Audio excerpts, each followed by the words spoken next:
Para muitas pessoas, fazer uma discussão ou um debate, né, atualmente entre comunismo, ou comparando o comunismo com o capitalismo, ou capitalismo com o comunismo, né, parece um discurso um tanto quanto antagônico, não é?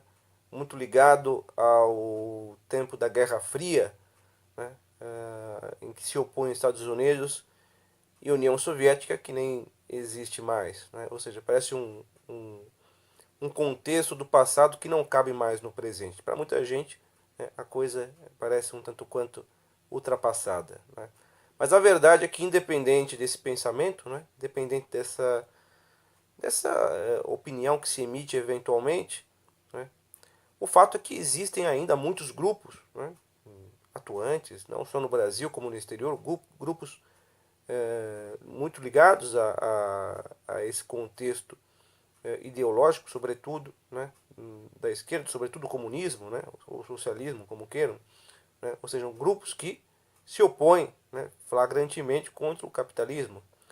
É um fato também, né, que, de certo modo, né, o comunismo, mesmo nos países onde ainda subsiste, né, como por exemplo na China, vem utilizando o capitalismo, ou seja, se rendeu de certo modo a estrutura, né, ou aos elementos estruturais da economia capitalista. Né? De certo modo, ela teve que se adaptar. Na China existe o capitalismo de Estado, não é um capitalismo liberal, não há uma liberdade como existem nas sociedades ocidentais capitalistas, né? Mas necessariamente para subsistir, né, a China teve que se submeter, né, a uma espécie de capitalismo, e também a Rússia necessariamente precisou, para subsistir, precisou se render, né, de certo modo, às leis, né, do mercado, né, do liberalismo econômico ou do capitalismo. Né? Ou seja, independente do que as pessoas pensem ou do que eventualmente possa parecer antagônico, o fato é que ainda existe, né, uma discussão, um debate entre capitalismo e comunismo, né, por mais que pareça ultrapassado. Né. De qualquer modo, o que é interessante observar é que, mesmo subsistindo esse debate, né, o fato é que, na prática, o capitalismo venceu. Ou seja, o capitalismo ele de fato suplantou o comunismo. Não é? E um dos motivos pelos quais o capitalismo de fato conseguiu submeter, né, a tal ponto dos próprios países tradicionalmente comunistas, como a China, terem que aceitar ou admitir, né, uma utilização dos elementos capitalistas na sua condução de Estado, né, um dos motivos pelos quais o capitalismo de fato na parte econômica venceu foi a ascensão, né, econômica, né, e social das camadas trabalhadoras, ou seja, do proletariado. Né? Ou seja, o proletariado deixou de ser, né, os trabalhadores deixaram de ser, né, elementos ligados ao socialismo, ao comunismo. E por que houve isso? Houve, sobretudo, né, porque dentro do capitalismo surgiu, né, o pensamento ou a ideia de transformar o trabalhador não apenas em alguém, né, que produz riquezas ou que produz, né, é, aquilo que pode ser comprado, mas também que consome. Ou seja, ele não é apenas um produtor, né, de algo, ele também é o consumidor daquilo. Né? Isso surge, né, a partir da atuação do Henry Ford, né, o criador da empresa Ford, né, da empresa produtora de automóveis. Ele percebe que os seus funcionários, né, se tiverem melhores salários e se os seus produtos forem mais baratos, eles se tornarão os seus consumidores. Né? Por que não transformar os proletariados ou os trabalhadores em consumidores? Né? A partir do momento em que o capitalismo percebe que pode transformar a maior parte da população do mundo, porque a maior parte da população do mundo é composta, né, de trabalhadores, transformar trabalhadores em consumidores, né, e para isso você precisa baixar os preços e subir os salários. Quando o capitalismo faz isso, através, sobretudo, da atuação do Henry Ford, ele praticamente acaba destruindo, na prática, a teoria econômica do marxismo, né, ou do socialismo, do comunismo, como queira. Porque o proletariado ou o trabalhador, né, tendo acesso aos produtos através de um melhor salário, através, né, de preços mais baixos, se desinteressa por uma revolução. Né? Ele se transforma num ser consumista. Né? Eu me recordo de um livro do escritor húngaro chamado Sándor Márai, um livro de verdade, em que ele, de certo modo, conta a história do século XX, né? Através de um enredo, de certo modo, amoroso. Né? E os personagens passam pela invasão nazista na Hungria, depois pela invasão soviética, ou seja, passam pelo nazismo, pelo comunismo, e por fim, um dos personagens está nos Estados Unidos. Na última parte do livro, o personagem está nos Estados Unidos. Ele começa a contar, né, como é que é a vida dentro do capitalismo. Né? O operário ou funcionário, um barman, por exemplo, pode ter o seu apartamento, pode ter a sua televisão, né, pode ter a sua geladeira, pode fazer viagens.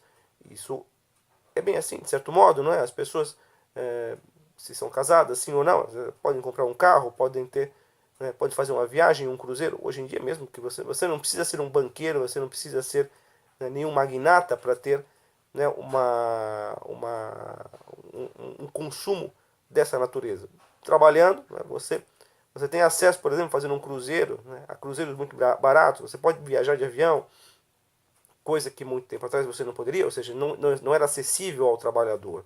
Né? Isso o capitalismo forneceu. Isso acabou fazendo com que se esvaziasse não somente o discurso, não é, do comunismo, mas esvaziasse também, né, o seu próprio público, ou seja, os seus próprios adeptos. Né? O comunismo teve, necessariamente, os movimentos revolucionários tiveram que trocar, né, o seu discurso, que antes era voltado necessariamente para o trabalhador, para outros grupos que hoje são considerados as minorias. Né? Os movimentos revolucionários hoje em dia utilizam como massa de manobra as minorias, dos homossexuais, as minorias étnicas, né? Eventualmente os discursos feministas, né? Ou seja, os insatisfeitos da sociedade, mas já não são mais os trabalhadores, porque os trabalhadores dentro das sociedades ocidentais não estão assim tão insatisfeitos, né? Porque tem bons salários, assim, se não tem ótimos salários, mas tem salários suficientes para ter um carro, para fazer uma viagem, né? Tanto para o exterior. Eu tenho muitos amigos que não são ricos, né? E eu mesmo já viajei para o exterior, mas conheço pessoas que também não são ricas, mas já tiveram a oportunidade de viajar para o exterior. Ou seja, há uma acessibilidade, né, em termos de consumo. Então, nesse sentido, o capitalismo de fato acabou derrotando o comunismo, na prática, dentro de um ponto de vista econômico. Né? Agora, tudo tem, né, a sua contraindicação. E qual é a contraindicação especificamente, né, do capitalismo? É que esse consumismo, né, que fez com que, né, a teoria ou o sistema econômico capitalista, né, esvaziasse, de certo modo, o discurso comunista, né, esse consumismo, né, também transformasse a população ou as pessoas, né, em seres às vezes muitas vezes superficiais, né, pessoas demasiadamente materialistas. Né. O consumismo ele produz uma cultura materialista e ele produz uma cultura superficial. Né. E contra este materialismo e contra esta superficialidade, o comunismo não pode exercer uma influência positiva ou uma influência de contraposição, ou seja, ele não tem uma resposta, porque o comunismo também em muitos aspectos, ele também é materialista, essencialmente, e em muitos aspectos também é superficial, ou seja, ele não consegue oferecer uma resposta satisfatória ao capitalismo, né, ao consumismo. O que consegue responder, o que consegue oferecer uma resposta satisfatória a esse consumismo, a esta superficialidade e a esse materialismo, né, é a religião. Né? Eu me lembro, esses dias atrás, né, pesquisando na internet, porque eu gosto de estudar, estou estudando, né, a psicanálise, encontrei lá uma frase do Jacques Lacan, né, em que ele diz, em determinado momento, num discurso para católicos, né, que a religião a religião resistirá, né, muitas coisas deixarão de existir, né, ou serão suplantadas. Uma delas, inclusive, ele admite a própria psicanálise, né, mas a religião, ela subsistirá, ela resistirá. Então, aquilo que de fato é capaz de oferecer uma resposta a essa superficialidade do consumismo, a esse materialismo demasiado do consumismo, é a religião, é a espiritualidade. E nunca, né, uma outra solução materialista como seria o comunismo. Leia um livro para ler no caminho, de minha autoria, Gabriel Santamaria. Neste livro, pretendo acompanhar o leitor em todos os seus percursos. Nos textos nele reunidos, escrevo em estilo leve sobre viagens, sonhos, autoconhecimento, espiritualidade, etc. Esta é uma obra que pode ser lida em uma excursão turística, durante o trajeto para o trabalho, nas horas de lazer ou em qualquer momento em que o leitor deseje mergulhar em textos agradáveis. Para adquirir a obra, acesse o blog novacastalha.blogspot.com.br. Na parte de baixo do vídeo, vocês encontram as descrições, né? Não apenas as sinopses, não apenas deste livro, mas também de todas as minhas outras obras, bem como o link para aquisição. Tenha uma ótima semana.